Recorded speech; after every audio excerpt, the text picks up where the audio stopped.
No, hay que comprar porque me la metí yo en el viaje. Yo tengo una... No te acerques tanto. Vitalia. Yo tengo... No te acerques tanto a Esther. Sí. Yo he traído vasos de mini. Pero hay Guay. 15. Tengo ya vasos pequeñines, no son Vale. de mini, pero bueno, valen para algo. Pues también valen para la fiesta. Claro. ¿Qué te voy a decir? Bien. ¿Qué te voy a decir? Cuéntame. Yo platos no he traído. Tengo yo. Cubiertos tampoco. Tengo yo. Eso es, si he traído paletas. Lo único que me pinzas, faltan a mí son... Pinzas grandes, pinzas He pequeñas. traído cucharas y paletas, tenedores. Y yo un cuchillo grande. Pues hay que cortar. Vale, perfecto. Oye, la carne de... O sea, la carne de pincho gordo. ¿Viene ya con brocheta y todo? Pues no lo sé. No viene Porque- brocheta porque yo no tengo brochetas. Tengo yo, las he traído de esas de Vale. madera. Pero si no viene con... No sé si viene con ella porque la cogió Maxi y la... Son reutilizables esas brochetas.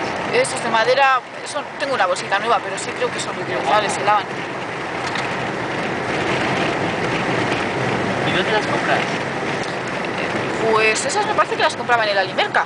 ¿Dónde? En el Alimerca, en el supermercado. Ella allí a la de mi casa las tenían.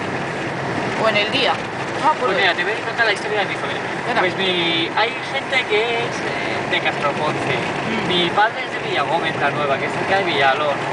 Mi abuela era de Berrueces.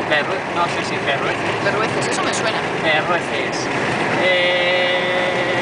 El Castromonte también, por ahí he ido yo con la moto. Castromonte. Una carretita guapa para